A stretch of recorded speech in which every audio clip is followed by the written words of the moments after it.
Assalamualaikum warahmatullahi wabarakatuh.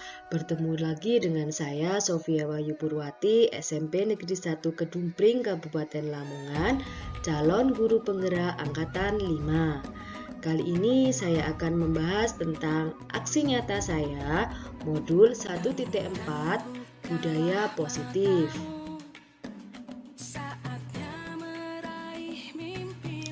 Bersama fasilitator saya, Bapak Angga, dan Ibu pengajar praktik saya, Ibu Hayatul Hasanah.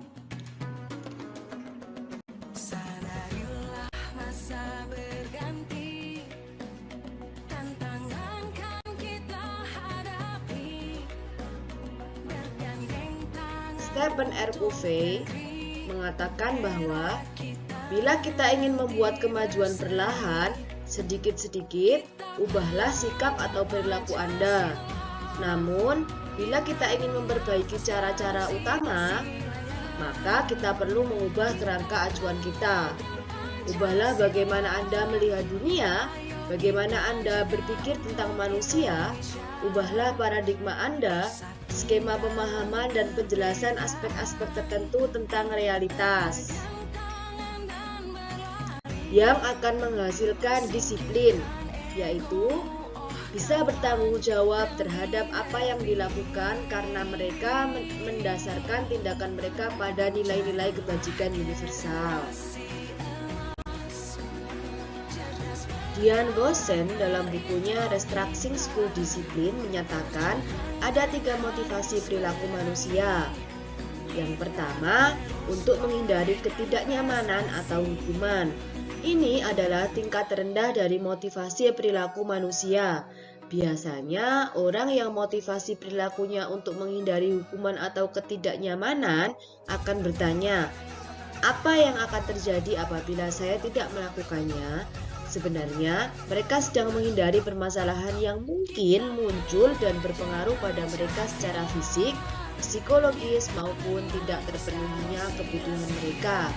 Bila mereka tidak melakukan tindakan tersebut, motivasi ini bersifat eksternal. Yang kedua, untuk mendapatkan imbalan atau penghargaan dari orang lain.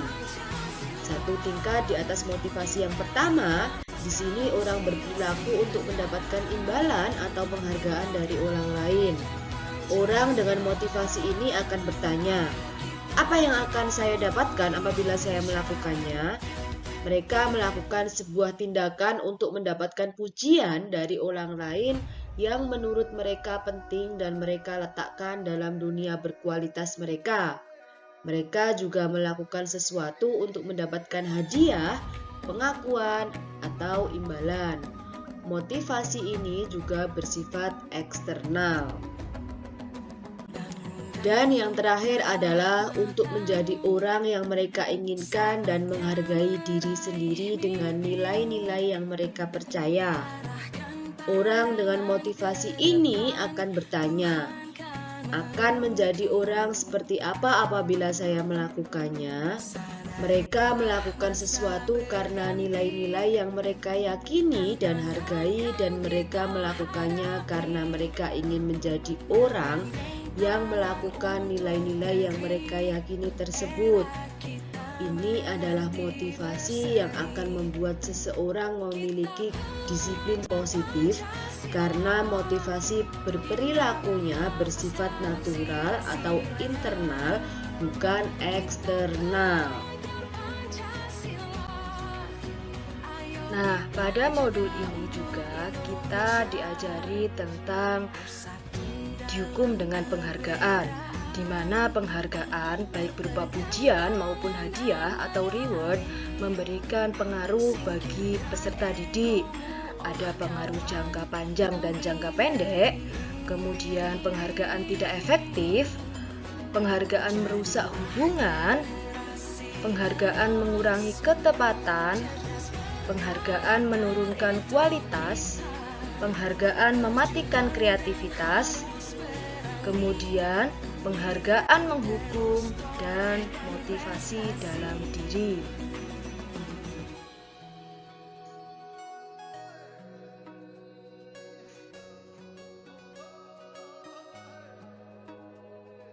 Untuk selengkapnya, saya akan membahas ini pada webinar yang saya selenggarakan di sekolah.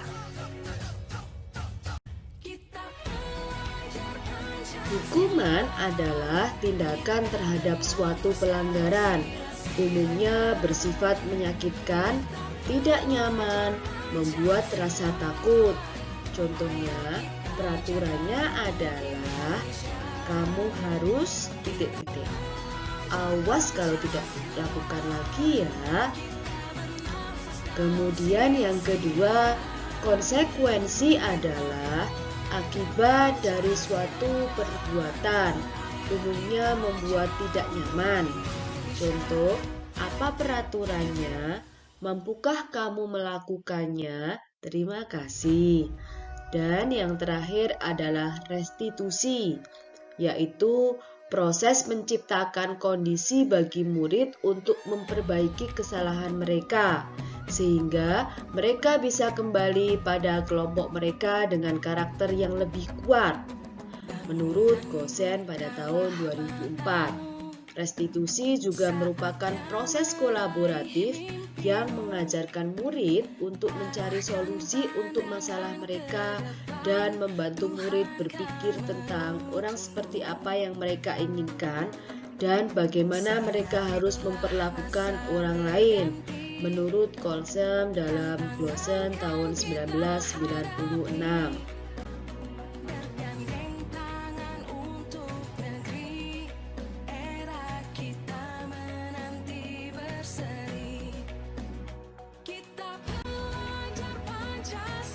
Keyakinan kelas merupakan nilai-nilai kebajikan atau prinsip-prinsip universal yang disepakati bersama secara universal. Lepas dari latar belakang suku, negara, bahasa maupun agama, keyakinan akan lebih memotivasi seseorang dari dalam atau memotivasi secara intrinsik.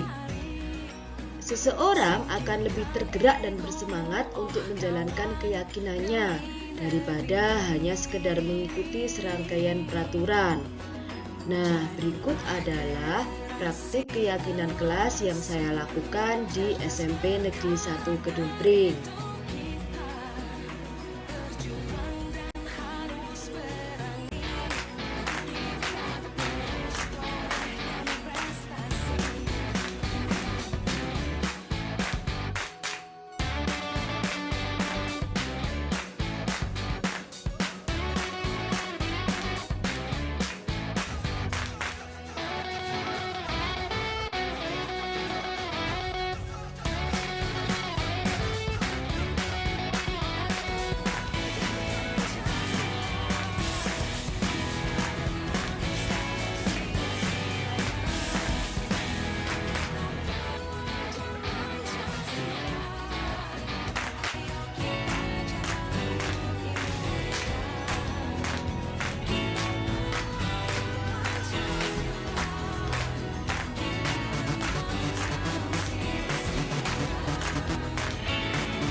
Ada 5 kebutuhan dasar manusia, yaitu yang pertama, kebutuhan bertahan hidup meliputi makanan, minuman, dan kesehatan.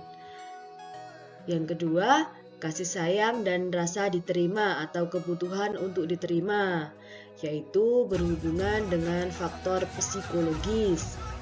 Yang ketiga, penguasaan atau kebutuhan pengakuan atas kemampuan, yaitu kekuatan untuk mencapai sesuatu, menjadi kompeten, menjadi terampil, diakui atas prestasi dan keterampilan kita, didengarkan dan memiliki rasa harga diri. Kemudian selanjutnya, kesenangan atau kebutuhan untuk merasa senang, yaitu kebutuhan untuk mencari kesenangan, bermain, dan tertawa. Yang terakhir yaitu kebebasan atau kebutuhan akan pilihan, yaitu kebutuhan akan kemandirian, otonomi, memiliki pilihan, dan mampu mengendalikan arah hidup seseorang. Nah, jika ada salah satu dari 5 kebutuhan dasar manusia ini tidak terpenuhi, maka seseorang dapat melakukan perbuatan yang negatif.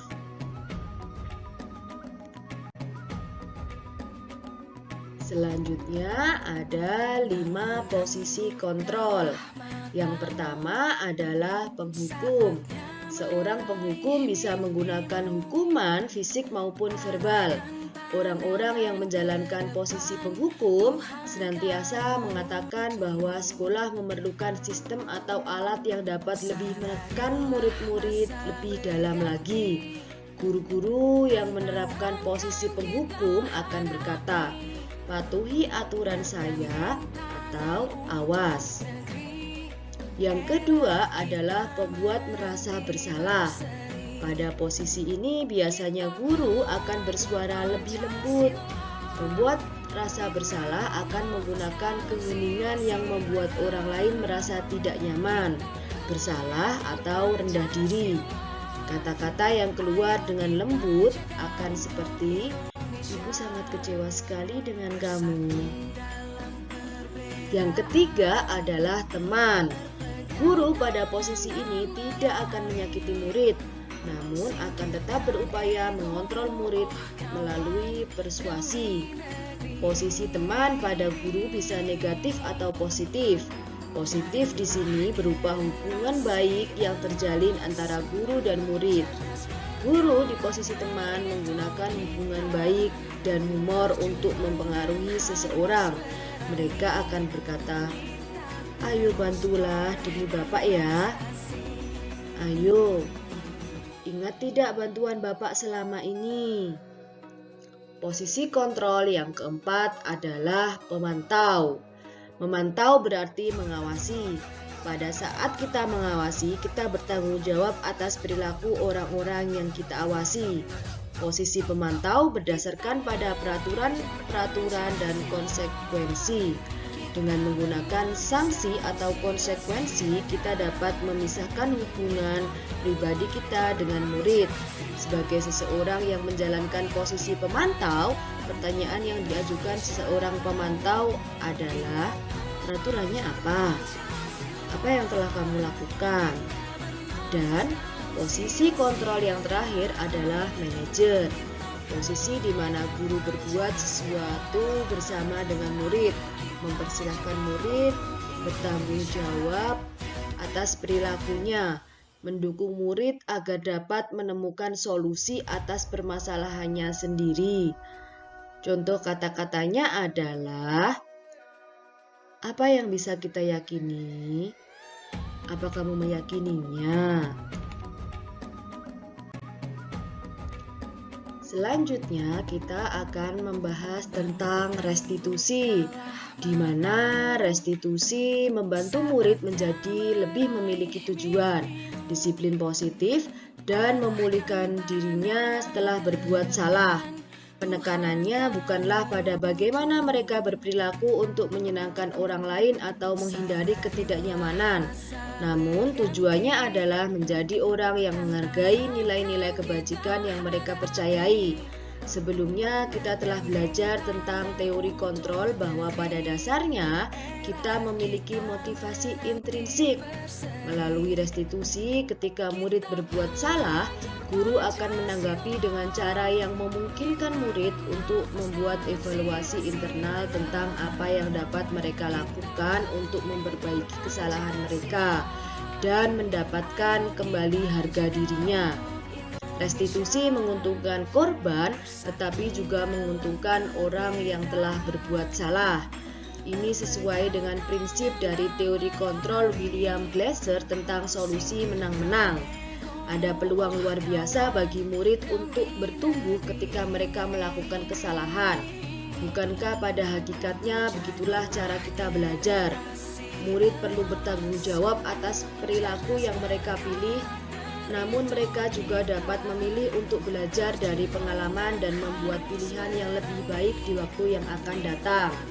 Ketika guru memecahkan masalah perilaku mereka, murid akan kehilangan kesempatan untuk mempelajari keterampilan yang berharga untuk hidup mereka.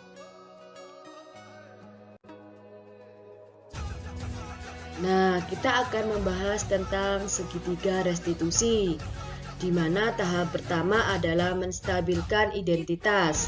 Setiap orang pasti pernah melakukan kesalahan, dan kamu bukan satu-satunya yang pernah melakukan kesalahan ini. Kemudian selanjutnya yaitu menanyakan keyakinan, yaitu nilai-nilai apa yang telah kita sepakati, kamu ingin menjadi orang yang seperti apa. Dan tahap yang terakhir yaitu validasi tindakan yang salah, di mana kamu tentu punya alasan mengapa melakukan itu. Kemudian ada cara yang lebih efektif untuk mendapatkan apa yang telah kamu butuhkan. Nah, berikut adalah praktik restitusi yang telah saya lakukan di sekolah, yaitu SMP Negeri 1 Kedung Pring. Setelah saya lihat, ternyata ada 3 anak yang tidak mengerjakan tugas. Namanya Bayu, Bagas, dan Sari. Ayo mana? Angkat tangan. Nah, ayo kalian depan dulu. Yo sama Bu Sofi.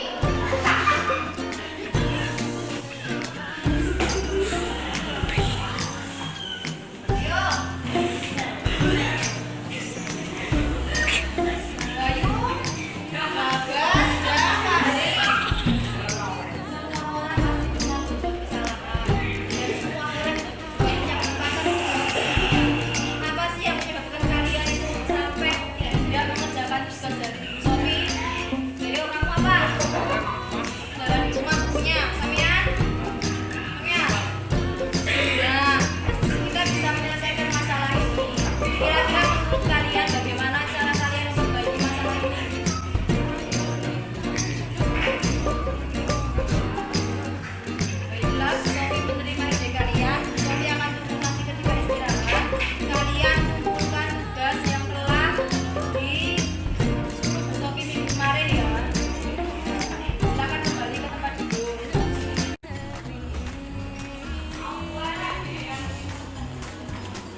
melakukan restitusi di kelas, bukan di ruangan agar lebih bagus?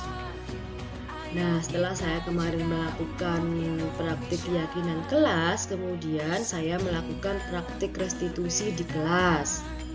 Tujuannya yaitu karena saya ingin mempraktekkan restitusi ini real di depan peserta didik, agar mereka dapat belajar bertanggung jawab jika mereka melanggar keyakinan kelas yang telah mereka sepakati sebelumnya. Nah, aksi nyata selanjutnya yaitu melakukan webinar di sekolah, di mana pada webinar ini dihadiri oleh rekan sejawat saya, guru di SMP Negeri 1 Kedungpring, dan Ibu Kepala Sekolah saya, Ibu Sri Wahyuni, beserta pengawas sekolah saya, Bapak Haji Manan dan Ibu Handana.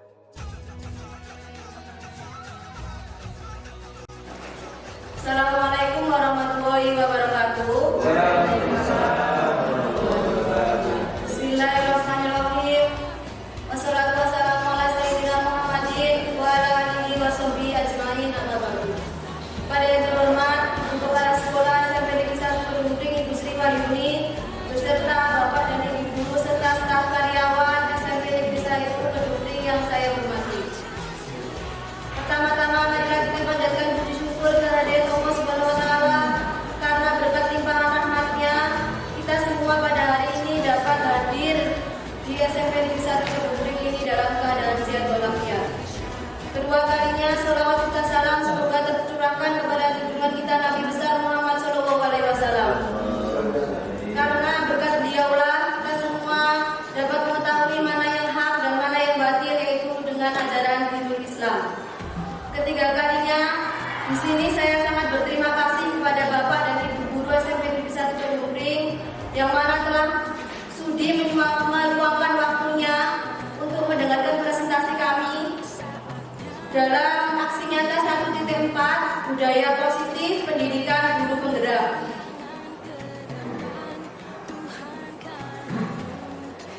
Apabila nanti terdapat kesalahan dalam ucapan saya mohon maaf yang sebesar-besarnya karena di sini kita sama-sama belajar. Yang pertama adalah filosofis Ki Hajar Dewantara. Ki Hajar Dewantara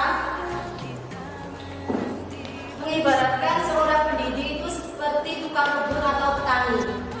Dan anak-anak kita, murid kita itu adalah sebagai benih-benih tanaman yang harus disemai atau ditanam pada tempatnya. Kenapa? Biji jagung ditanam di ladang jagung dan biji padi ditanam di ladang padi. Kita sebagai guru, kita menjaga dan menuntun anak didik kita agar bisa mencapai kesuksesan mereka. Jadi biar mereka itu tidak salah jalan. Filosofis Ki Hajar Dewantara yang kita kenal dan yang paling terkenal ada 3. Ingatso Sukulodo atau artinya di depan memberikan contoh, Ingwadio Mangkarso yang artinya di tengah memberi semangat, dan Puri Handayani atau di belakang memberikan dorongan. Pada pertemuan kali ini saya ingin membahas tentang budaya positif di sekolah. Budaya positif di sekolah merupakan nilai-nilai, keyakinan-keyakinan dan kebiasaan di sekolah yang berpihak pada murid agar murid dapat berkembang menjadi pribadi yang kritis, penuh hormat dan bertanggung jawab. Melalui pendidikan guru penggerak ini, saya memperoleh banyak sekali manfaat. Di antaranya kita bisa merefleksi diri kita bahwa selama ini sebagai pendidik kita masih terdapat banyak kesalahan. Yang pertama adalah disiplin positif dan nilai kebijakan universal. Di sini saya ingin membahas tentang teori kontrol dari William Glasser. Menurut William Glasser ada 4. Yang pertama, instruksi guru mengontrol murid, yaitu pada dasarnya kita tidak dapat memaksa murid untuk berbuat sesuatu. Jika murid tersebut memilih untuk tidak melakukannya, walaupun tampaknya guru sedang mengontrol perilaku murid, hal demikian terjadi karena murid sedang mengizinkan dirinya dikontrol. dan bermanfaat. Penguatan positif atau bujukan adalah bentuk kontrol. Segala usaha untuk mempengaruhi murid agar mengulangi suatu perilaku tertentu adalah suatu usaha untuk mengontrol murid tersebut. Yang ketiga, ilusi bahwa kritik dan membuat orang merasa bersalah dapat menguatkan karakter. Menggunakan kritik dan rasa bersalah untuk mengontrol murid menunjukkan pada identitas gagal. Mereka belajar untuk merasa buruk tentang diri mereka. Dan yang terakhir adalah ilusi bahwa orang dewasa memiliki hak untuk memaksa. Banyak orang dewasa yang percaya bahwa mereka memiliki tanggung jawab untuk membuat murid-murid berbuat hal-hal tertentu. Orang dewasa akan menyadari bahwa perilaku memaksa tidak akan efektif untuk jangka waktu panjang dan sebuah hubungan permusuhan akan terbentuk. Menurut Stephen R. Covey, bila kita ingin membuat kemajuan perlahan, sedikit, ubahlah sikap atau perilaku Anda. Namun bila kita ingin memperbaiki cara-cara utama kita, maka kita perlu mengubah kerangka acuan kita. Ubahlah bagaimana Anda melihat dunia, bagaimana Anda berpikir tentang manusia. Ubahlah paradigma Anda, skema pemahaman dan penjelasan aspek-aspek tertentu tentang realitas. Di mana kita dituntut untuk melakukan disiplin. Disiplin mulai dari diri. Kita bisa bertanggung jawab terhadap apa yang kita lakukan karena mereka berdasarkan tindakan mereka pada nilai-nilai kebajikan yang universal. Yang kedua adalah teori motivasi, hukuman, penghargaan, dan restitusi. Di sini kita sambil bisa meraba-raba bahwa selama ini tindakan kita masih belum benar. Gagasan Gaussen dalam bukunya Restructuring School Discipline menyatakan ada 3 motivasi perilaku manusia. Yang pertama, untuk menghindari ketidaknyamanan atau hukuman. Yang kedua, untuk mendapatkan imbalan atau penghargaan dari orang lain. Dan yang ketiga, untuk menjadi orang yang mereka inginkan dan menghargai diri sendiri dengan nilai-nilai yang mereka percaya. Kita bisa sambil merefleksi diri kita, di mana posisi kita. Apakah kita melakukan pendisiplinan di sekolah itu untuk menghindari hukuman, ataukah untuk mendapatkan imbalan atau ujian, ataukah memang benar-benar sadar dari diri kita masing-masing. Hukuman adalah tindakan terhadap suatu pelanggaran, umumnya bersifat menyakitkan, tidak nyaman, membuat rasa takut. Contohnya ketika kita kadang bilang kepada murid, ketika ada yang melakukan pelanggaran peraturan, peraturannya adalah titik-titik, kamu harus titik-titik, atau awas kalau kamu melakukannya lagi. Itu termasuk hukuman. Kemudian yang kedua, konsekuensi. Konsekuensi adalah akibat dari suatu perbuatan, umumnya membuat tidak nyaman juga, karena ini bentuknya adalah suatu peraturan. Contoh kata-katanya adalah, apa peraturannya? Mampukah kamu melakukannya? Terima kasih. Dan yang terakhir adalah restitusi. Di sini pada kurikulum merdeka ini yang Bapak dan Ibu lakukan pada semester ini, mulai semester ini, yang dikuatkan adalah restitusi, bukan hukuman dan juga konsekuensi. Di mana restitusi adalah proses menciptakan kondisi murid dan untuk memperbaiki kesalahan mereka. Jadi murid tersebut kita ajak berkolaborasi, bagaimana mereka sadar dengan kesalahan mereka, kemudian mereka bertanggung jawab dan mau mengeluarkan pendapat mereka tentang apa yang mau mereka lakukan untuk menebus kesalahan tersebut. Jadi di sini guru tidak memaksa dan mengikat mereka. Kemudian yang kedua, di sini materinya adalah didukung dengan penghargaan. Ketika materi ini, saya juga benar-benar sangat refleksi diri saya, karena ternyata memberikan penghargaan kepada anak itu ternyata juga selain berdampak positif, juga dampak negatifnya sangat panjang. Kenapa? Karena memberikan penghargaan efektif jika menginginkan seseorang melakukan sesuatu yang kita inginkan dalam waktu pendek, tetapi dalam waktu panjangnya anak tersebut akan terus-menerus mengharapkan penghargaan dari kita. Kemudian yang kedua, penghargaan tidak efektif. Suatu penghargaan adalah suatu benda atau peristiwa yang diberikan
hadiah atau penghargaan yang bisa mereka dapatkan bila berhasil. Kemudian menulis sebuah puisi, keaktifan kelompok murid-murid ini menjadi berkurang dibandingkan dengan yang tidak diberikan hadiah. Ternyata ketika dulu waktu semester kemarin saya pernah memberikan hadiah, mungkin ketika operasinya Mbak Vika di sana, ketika saya masuk kelas saya sering memberi entah itu sip 5.000 atau berapa saya berikan kepada anak-anak. Ternyata itu ketika saya refleksikan sekarang, perbuatan itu salah karena penghargaan dapat mematikan kreativitas. Yang selanjutnya penghargaan itu menghukum. Kenapa? Penghargaan menghukum mereka yang tidak mendapatkan penghargaan. Jadi yang tidak mendapatkan penghargaan itu akan merasa iri dan merasa terhukum. Yang selanjutnya, yang terakhir, motivasi dalam diri.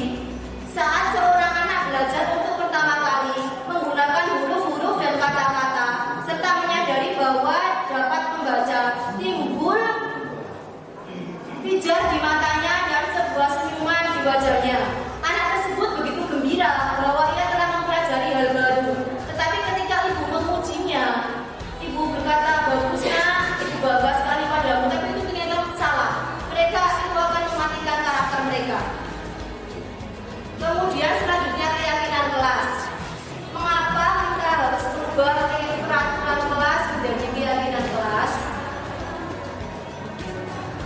Karena ketika peraturan kelas itu biasanya masih terdapat hal negatif, maksudnya kata-katanya bersifat negatif.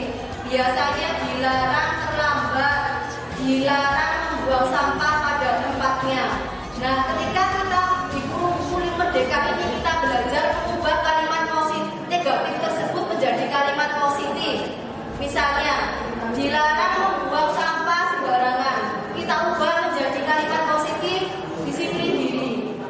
Kemudian, atau jagalah kebersihan. Nah, itulah keyakinan kelas. Keyakinan kelas adalah nilai-nilai keselamatan atau kesehatan yang kita sebut sebagai suatu keyakinan, yaitu nilai kebajikan universal yang disepakati secara tersirat dan tersurat, lepas dari latar belakang suku, negara, bahasa, ataupun agama. Seseorang akan lebih tergerak dan bersemangat untuk menjalankan keyakinannya daripada mereka melaksanakan peraturan di kelasnya masing-masing. Di sini saya kemarin sudah mencoba untuk melakukan keyakinan kelas. Jadi saya masuk, kemudian karena kemarin baru pertama kali, saya menjelaskan kepada mereka tentang apa itu keyakinan kelas. Kemudian saya membagikan kertas, di situ ditulis apa yang mereka mau ketika pelajaran saya.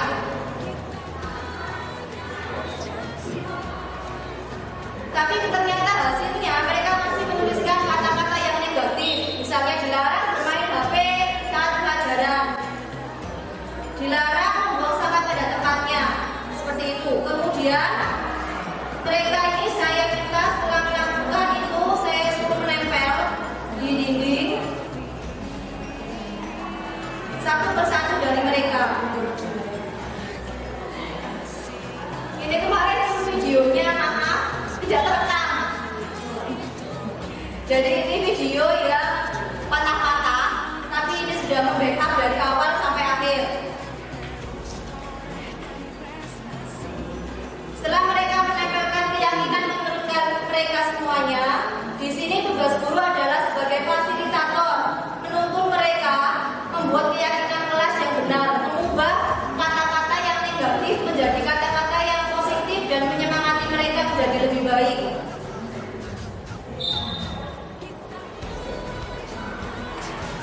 Bagaimana ketika anak ini tidak melakukan keyakinan kelas mereka?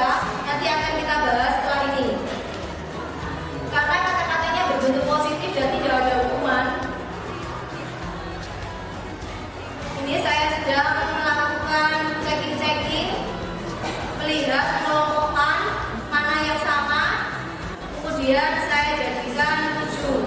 Jadi disiplin, kemudian efisiensi HP, kemudian tanggung jawab. Tanggung jawab itu mencakup semua. Kemarin sudah saya jelaskan kepada mereka.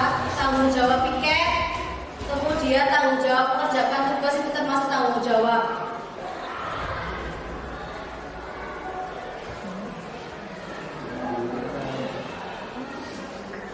sudah hampir membuat kesimpulan, dan di sini saya menjelaskan pada anak-anak pentingnya mentaati keyakinan kelas.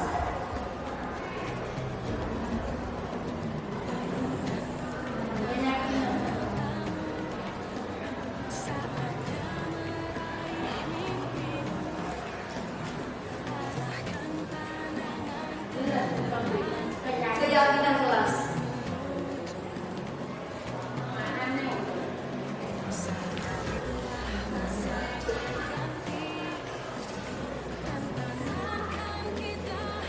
Selanjutnya adalah kebutuhan dasar manusia. Ada 5. Yang pertama, kebutuhan bertahan hidup. Ada makanan, rumah misalnya, dan kesehatan. Kemudian yang kedua, kebutuhan kasih sayang dan rasa diterima. Yang ketiga, kekuasaan, di mana kebutuhan ini mencakup kebutuhan pengakuan atas kemampuan. Yang keempat yaitu kesenangan, yaitu kebutuhan untuk merasa senang. Dan yang terakhir adalah kebebasan, yaitu kebebasan untuk memilih pilihan yang tepat. Jika 5 kebutuhan dasar ini salah satunya saja ada yang tidak dapat dipenuhi, maka yang terjadi adalah orang tersebut akan melakukan hal yang negatif. Misalnya, kebutuhan bertahan hidup, makanan, mereka tidak memperoleh makanan, orang-orang itu akan mencuri. Kasih sayang misalnya, yang terjadi di sekolah tentang murid-murid. Kadang murid-murid itu ada yang hiper atau misalnya itu sangat ingin diperhatikan oleh guru, karena mungkin di rumah itu kurang perhatian dari murid, dari orang tua maksud saya. Jadi mereka itu menampilkan di sekolahnya itu ingin sekali mencari perhatian guru agar mereka dianggap wow. Jadi apabila salah satu saja dari kebutuhan 5 kebutuhan dasar manusia ini tidak tercukupi, maka yang terjadi adalah orang tersebut akan melakukan hal yang negatif. Di sini ada 5 posisi kontrol guru. Ini juga refleksi kita masing-masing. Yang pertama adalah penghukum. Seseorang penghukum bisa menggunakan hukuman fisik maupun verbal. Orang-orang menjalankan posisi penghukum senantiasa mengatakan bahwa sekolah memerlukan sistem atau alat yang lebih menekankan murid untuk lebih dalam lagi. Guru-guru yang menerapkan posisi penghukum adalah yang berkata, patuhi aturan saya atau awas. Yang kedua, membuat merasa bersalah. Pada posisi ini biasanya guru akan bersuara lebih lembut tetapi terkena di hati. Itu membuat merasa bersalah. Misalnya, ibu sangat kecewa sekali dengan kamu. Mungkin kalau hukum itu kan suaranya kasar, tapi kalau membuat merasa bersalah ini sepertinya lembut tapi nancap. Kemudian yang ketiga adalah sebagai teman. Di sini guru memposisikan tidak menyakiti murid, tetapi nanti guru ini akan diabaikan oleh murid. Biasanya kata-katanya, ayo bantulah demi bapak ya, atau ayo ingat tidak bantuan bapak selama ini. Kemudian yang keempat adalah pemantau. Pemantau berarti mengawasi. Pada saat kita mengawasi, kita bertanggung jawab atas perilaku orang-orang yang kita awasi. Contohnya, peraturannya apa yang telah kamu lakukan. Nah, sebagai guru kita setidaknya sebaiknya memposisikan diri tidak pada 4 ini, bukan sebagai penghukum, bukan sebagai pembuat merasa bersalah, bukan sebagai teman, dan bukan sebagai pemantau, tapi kita sebagai manajer, di mana posisi guru berbuat sesuatu bersama dengan murid, mempersilakan murid bertanggung jawab atas perilakunya, mendukung murid agar dapat menemukan solusi atas permasalahannya sendiri. Contohnya, apa yang kita yakini selama ini? Nah, seperti itu. Apakah kamu meyakininya? Seperti itu. Kemudian yang selanjutnya adalah restitusi. Jadi restitusi ini adalah bentuk berkelanjutan dari murid-murid atau kita yang telah melanggar keyakinan kelas. Restitusi adalah membantu murid menjadi lebih memiliki tujuan mengajarkan disiplin positif dan memulihkan dirinya setelah berbuat salah. Penekanannya bukanlah pada bagaimana berperilaku untuk menyenangkan orang lain, tetapi menghindari ketidaknyamanan. Namun tujuannya adalah menjadi orang yang menghargai nilai-nilai kebajikan yang mereka percayai. Sebelumnya kita telah belajar tentang teori kontrol bahwa pada dasarnya kita memiliki motivasi intrinsik atau dalam diri kita.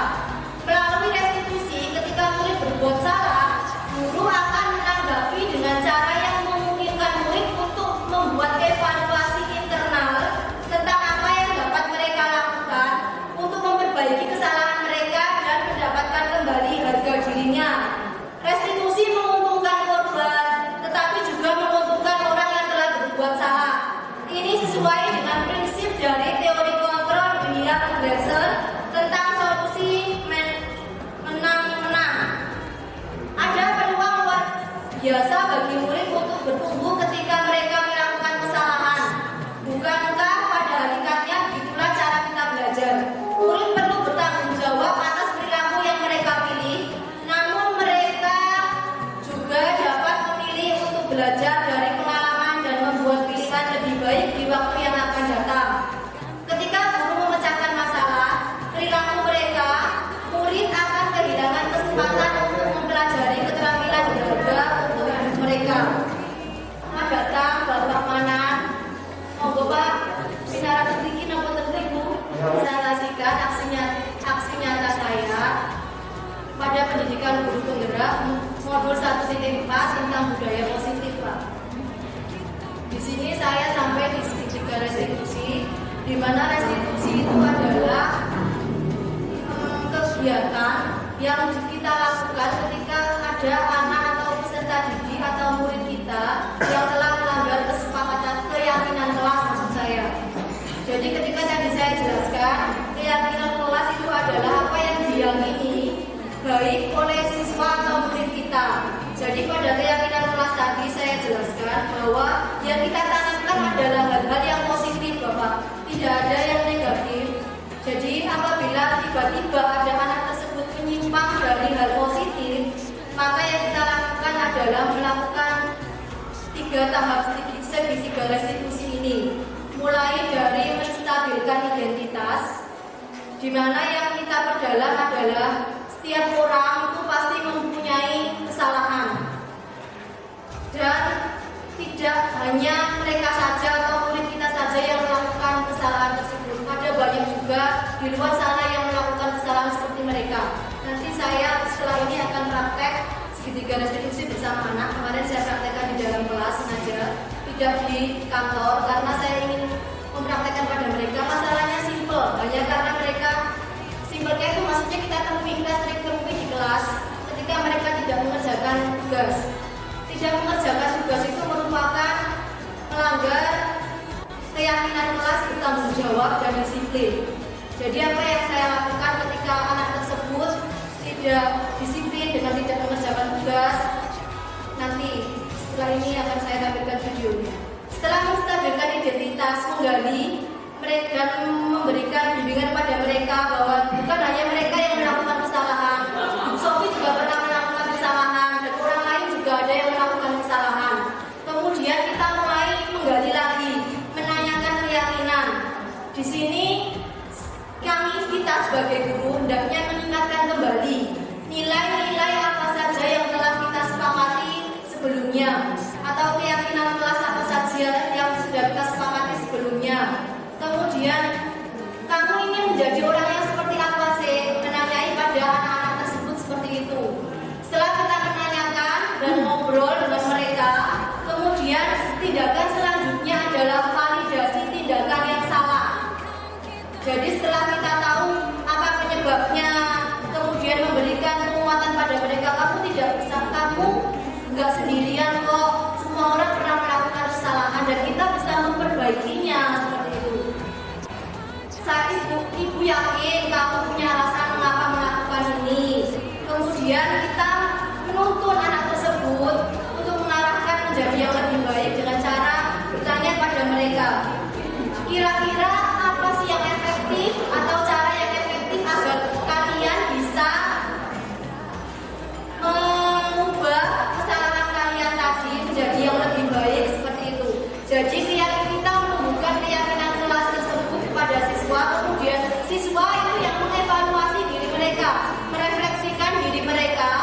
apa yang mereka lakukan ketika mereka tidak bertanggung jawab atas keyakinan kelas tersebut. Di sini saya melakukan ini ketika checking tugas. Suaranya tidak masuk. Iya, ini ketika ada 3 siswa kemarin saya mempraktekkan dengan siswa kelas 8G. Iya, ada Bayu. Bayu ini sangat bersemangat sekali ketika saya bertanya, siapa yang mau praktek restitusi bersama Bu Sofi? Dia yang angkat tangan duluan. Di sini saya tampaknya mereka ini tidak mengerjakan tugas. Kemudian yang pertama saya memberikan penguatan pada mereka, jadi agar mereka itu sadar bahwa tidak hanya mereka kok sebenarnya yang membuat kesalahan, yang lain juga banyak. Seperti itu. Jadi kalian jangan berkecil hati, karena ketika kita menghukum peserta didik itu akan membunuh karakter mereka seperti yang saya jelaskan tadi. Menghukum, bahkan juga memberikan penghargaan itu juga merupakan hukuman, karena dapat membunuh karakter juga. Nah, di sini saya pada tahap pertama yaitu menstabilkan identitas, memberikan penguatan. Kemudian yang tadi ini setelah menstabilkan identitas, ada yang saya lakukan adalah kalian masih ingatkan apa keyakinan kita selama ini seperti itu. Mereka kemudian harapan kita mereka akan tersadar mereka telah melanggar keyakinan kelas yang mana ketika mereka tidak mengerjakan tugas. Setelah itu, setelah kita menanyai mereka apa yang menyebabkan mereka tidak mengerjakan tugas, ternyata di sini ada yang tidak membawa buku, ada yang lupa, seperti itu. Setelah itu kemudian guru sebagai fasilitator membimbing anak, bertanya lagi kepada anak, kira-kira bagaimana sih cara kalian untuk memperbaiki keadaan ini ketika kalian tidak bertanggung jawab, tidak mengerjakan tugas kalian. Nah, kemudian ini Bayu menjawab, kami akan melakukan tugas susulan dulu, akan kami kerjakan dan kami temukan setelah istirahat. Nah, di sini kemarin ketika kami belajar diberikan beberapa kasus, itu ada beberapa kasus itu yang tidak cocok dengan restitusi anak. Jadi tidak semua restitusi atau jawaban anak itu tidak semuanya itu benar. Kalau ini tadi sudah pas, ketika mereka tidak bertanggung jawab, tidak mengerjakan tugas, maka mereka kemudian akan bertanggung jawab untuk mengerjakan tugas. Ketika jam istirahat akan dikumpulkan, saya pikir itu sudah benar.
Dijawab oleh dosen saya.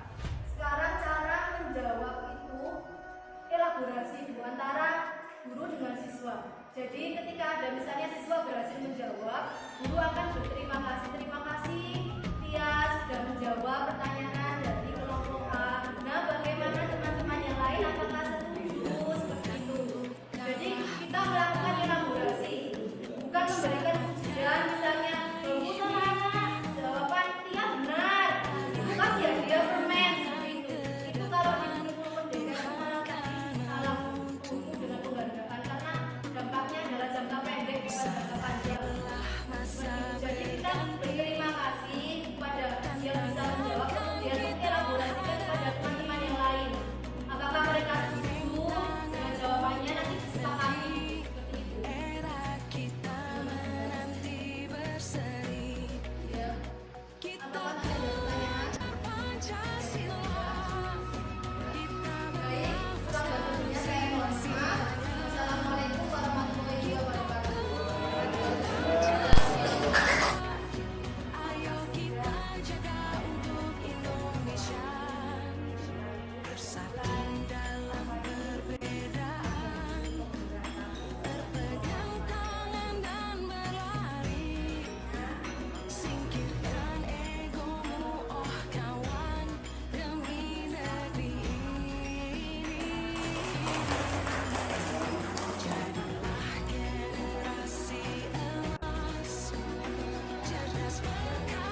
wabarakatuh.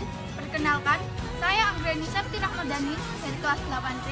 Saya sangat merasa senang pada waktu pembelajaran filosofi karena beliau dapat menerangkan materi dengan padat, jelas, dan singkat sehingga dapat dipahami oleh muridnya.